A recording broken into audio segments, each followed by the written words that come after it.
Và đây là video bắt âm. I have to tell you, I'm both challenged and excited. My excitement is I get a chance to give something back. My challenge is the shortest seminar I usually do is 50 hours. And I'm not exaggerating. I do weekends, and what I do more than that, obviously, coach people, but I'm into immersion, because how'd you learn language? You didn't learn it by just learning principles. You got in it, and you did it so often that it became real. And the bottom line of why I'm here, besides being crazy mofo, is that I'm really in a position, I'm not here to motivate you, obviously. You don't need that. And a lot of times, that's what people think I do, and it's the furthest thing from it. What happens, though, is people say to me, well, I don't need any motivation. And I say, well, that's interesting. That's not what I do. I'm the why guy. I don't know why you do what you do. What is your motive for action? What is it that drives you in your life today? Not 10 years ago, or are you running the same pattern? Because I believe that the invisible force of internal drive activated is the most important thing in the world. I'm here because I believe emotion is the force of life. All of us here have great minds. You know, most of us here have great minds. Right? I don't know if I'm in the category, but we all know how to think. And with our minds, we can rationalize anything. We can make anything happen. We can, I agree with what was described a few days ago about this idea that people work in their self-interest. But we all know that that's bullshit at times. You don't work in your self-interest all the time. Because when emotion comes into it, the wiring changes in the way it functions.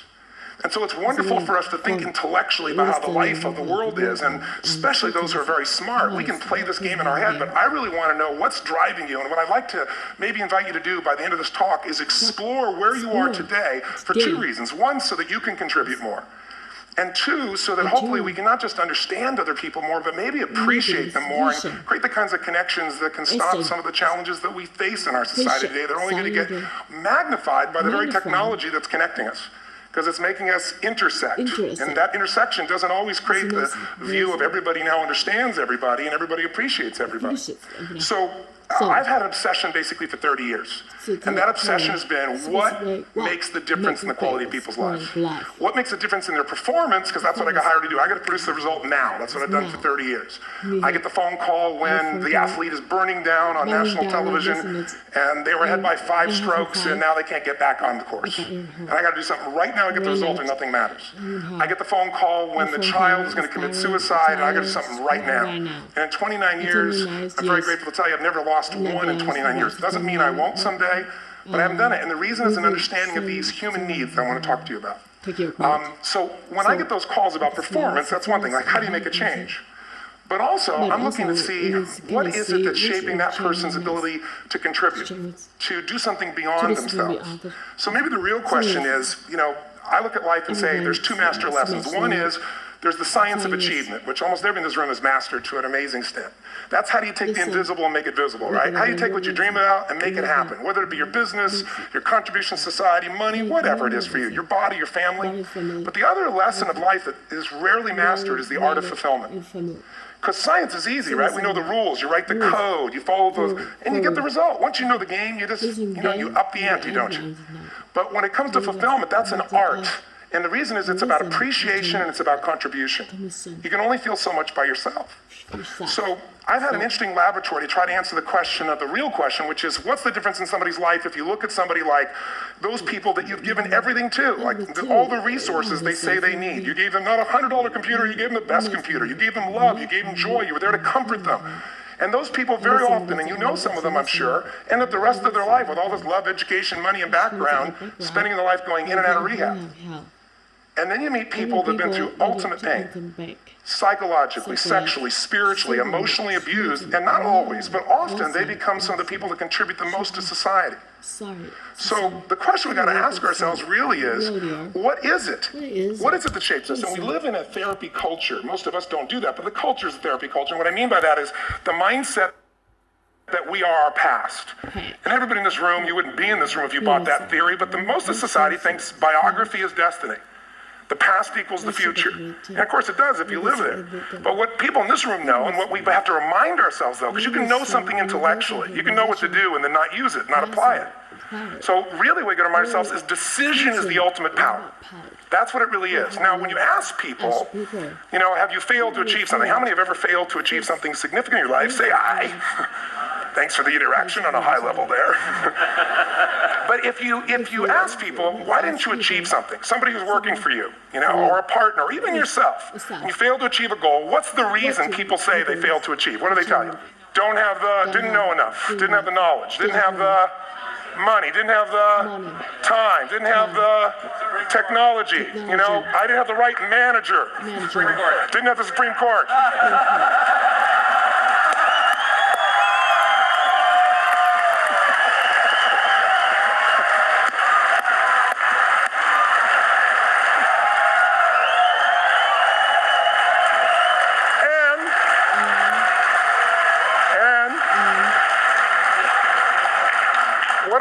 Including the Supreme Court have in common.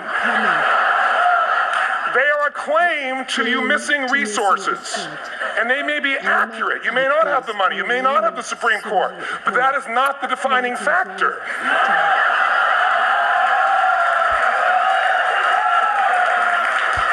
And you correct me if I'm wrong.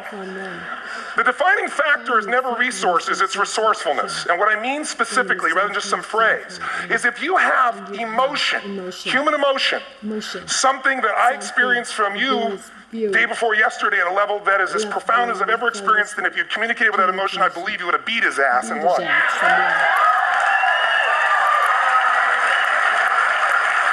But how easy for me to tell him what he should do. Idiot, Robbins. But I know when we watched the debate at that time, there were emotions that blocked people's ability to get this man's intellect and capacity and the way they came across to some people in that day. Because I know people that wanted to vote in your direction and didn't, and I was upset. But there was emotion that was there. How many know what I'm talking about here? Say I. So emotion is in. If we get the right emotion, we can get ourselves to do anything. We can get through it. If you're creative enough, playful enough, fun enough, can you get through to anybody, yes or no? If you don't have the money, but you're creative and determined enough, you find the way. So this is the ultimate resource, but this is not the story that people tell us, right? The story people tell us is a bunch of different stories. They tell us we don't have the resources, but ultimately, if you take a look here, flip it up if you would. They say, what are all the reasons they have in common? We said that. Next one, please. He's broken my pattern, that son of a bitch. But I appreciated the energy, I'll tell you that. What determines your resources? We said decisions shape destiny, which is my focus here. If decisions shape destiny, what determines it is 3 decisions. What are you going to focus on? Right now, you have to decide what you're going to focus on. In this second, consciously or unconsciously, the minute you decide to focus on something, you've got to give it a meaning. And whatever that meaning is produces emotion. Is this the end or the beginning? Is God punishing me or rewarding me, or is this the roll of the dice? And emotion then creates what we're going to do, or the action. So think about your own life, the decisions that have shaped your destiny. And that sounds really heavy, but in the last 5 or 10 years, 15 years, haven't there been some decisions you've made that if you made a different decision, your life would be completely different?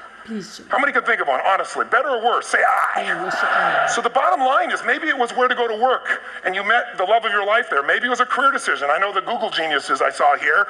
I mean, I understand that their decision was to sell their technology at first.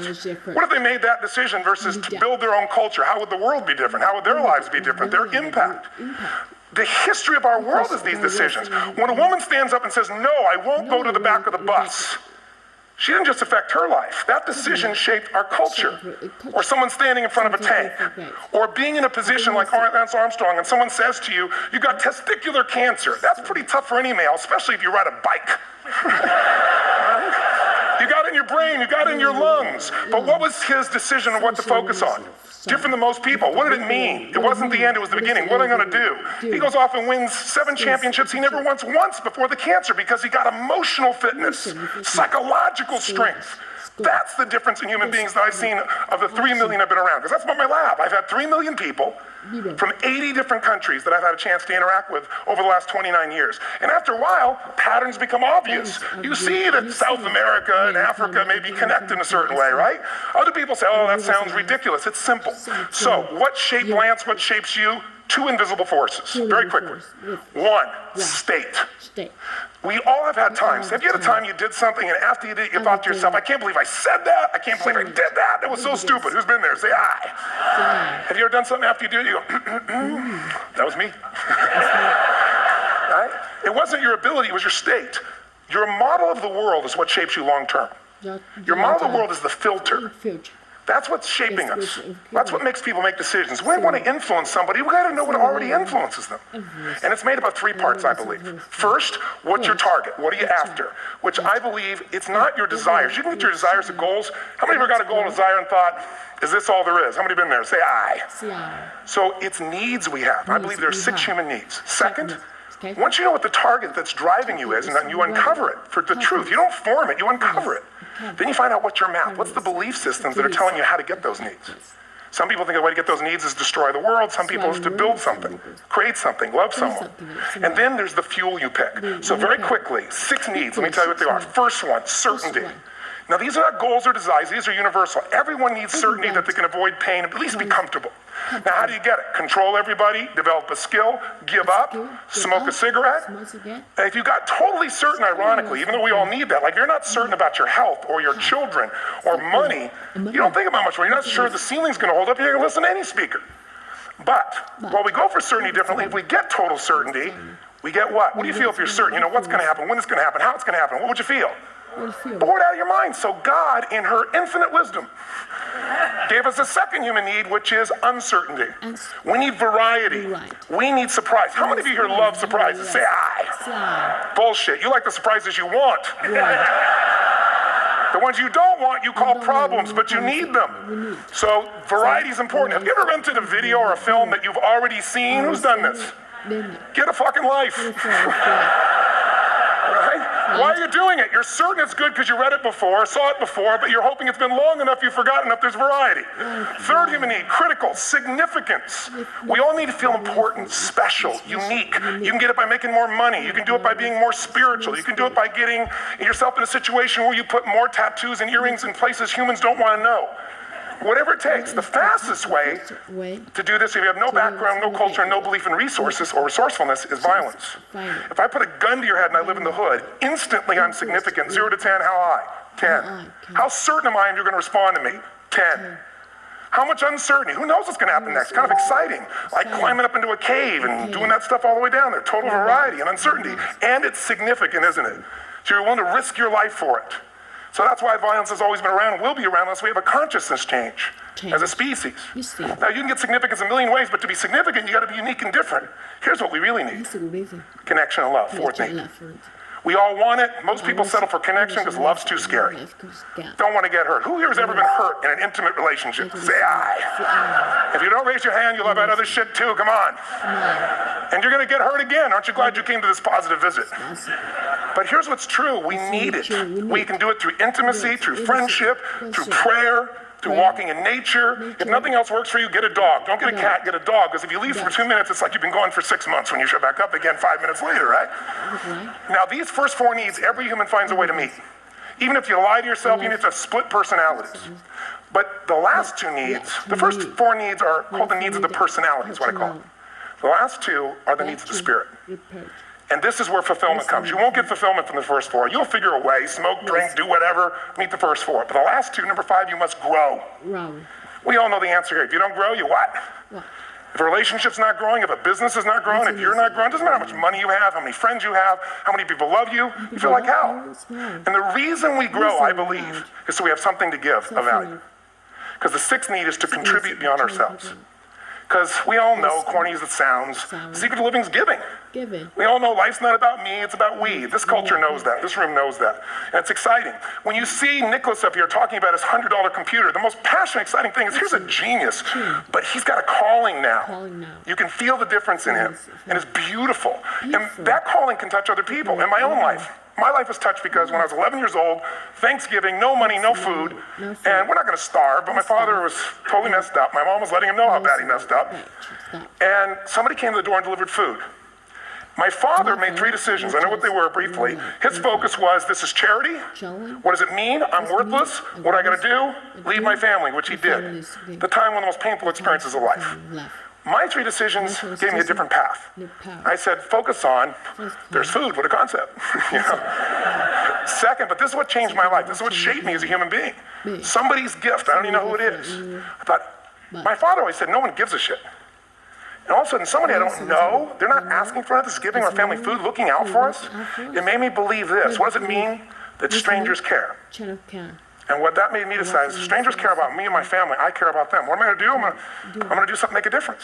So when I was 17, I went out one day on Thanksgiving. It was my target for years, having enough money to feed 2 families. Most fun thing I ever did in my life, most moving. Then next year I did 4. And I didn't tell anybody what I was doing. Next year, 8. I wasn't doing it for brownie points. But after 8, I thought, shit, I could use some help. So sure enough, I went out, and what did I do? I got my friends involved, and I grew companies, and then I got 11 companies, and I built a foundation. Now, 18 years later, I'm proud to tell you, last year we fed 2 million people in 35 countries through our foundation, all during the holidays, Thanksgiving, Christmas, in all the different countries around the world. It's been fantastic. Thank you. So I don't tell you that to brag. I tell you because I'm proud of human beings because they get excited to contribute once they've had the chance to experience it, not talk about it. So finally, I'm about out of time. The target that shapes you, here's what's different about people. We have the same needs, but are you a certainty freak? Is that what you value most, or uncertainty? This man here couldn't be a certainty freak if he climbed through those caves. Are you driven by significance or love? We all need all 6, but whatever your lead system is tilts you in a different direction. And as you move in a direction, you have a destination or destiny. The second piece is the map. Think of that as the operating system tells you how to get there. And some people's map is, I'm going to save lives even if I die for other people. And they're firemen. Somebody else says, I'm going to kill people to do it. They're trying to meet the same needs of significance, right? They want to honor God or honor their family, but they have a different map. And there are 7 different beliefs. You can't go through them because I'm done. The last piece is emotion. I say one of the parts of the map is like time. Some people's idea of a long time is 100 years. Somebody else says is 3 seconds, which is what I have. And the last one I've already mentioned that tells you if you got a target and you got a map, and let's say I can't use Google because I love maps and they haven't made it good for Macs yet. So if you use MapQuest, how many have made this fatal mistake of using MapQuest at some time? You use this thing and you don't get there. Well, imagine if your beliefs guarantee you can never get to where you want to go. The last thing is emotion. Now, here's what I'll tell you about emotion. There are 6,000 emotions that we all have words for in the English language, which is just a linguistic representation, right? It changes my language. But if your dominant emotions, if I have more time, I have 20,000 people or 1,000, and I have them write down all the emotions that they experience in an average week. That's great. And I give them as long as they need. And on one side, they write empowering emotions, the other is disempowering. Guess how many emotions people experience? Less than 12. And half of those make them feel like shit. So they got 5 or 6 good freaking feelings, right? It's like they feel happy, excited, oh shit, frustrated, overwhelmed, depressed. How many of you know somebody who no matter what happens finds a way to get pissed off? How many know somebody like this? Or no matter what happens, they find a way to be happy or excited. How many know somebody like this? Come on. When 9/11 happened, and I'll finish with this, I was in Hawaii. I was with 2,000 people from 45 countries. We were translating 4 languages simultaneously for a program that I was conducting for a week. The night before was called Emotional Mastery. I got up, had no plan for this, and I said, we had a list of fireworks, I do crazy shit, fun stuff. And then at the end I stopped, and I had this plan I was going to say, but I never do what I'm going to say. And all of a sudden I said, when do people really start to live? When they face death. And I went through this whole thing about if you were going to get off this island, if 9 days from now you were going to die, who would you call, what would you say, what would you do? One woman, that night was when 9/11 happened. One woman had come to the seminar, and when she came there, her previous boyfriend had been kidnapped and murdered. Her friend, or new boyfriend, wanted to marry her, and she said no. He said, if you leave and go to that Hawaii thing, it's over with us. She said it's over. When I finished that night, she called him and left a message, true story, at the top of the World Trade Center where he worked. Saying, honey, I love you. I just want you to know, I want to marry you. It was stupid of me. She was asleep because it was 3 a.m. for us when he called her back from the top and said, honey, I can't tell you what this means. He said, I don't know how to tell you this, but you give me the greatest gift because I'm going to die. And she played the recording for us in the room. She was on Larry King later.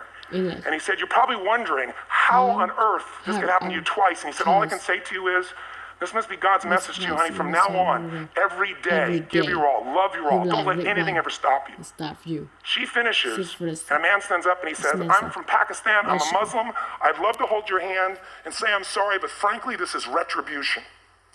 I can't tell you the rest because I'm out of time.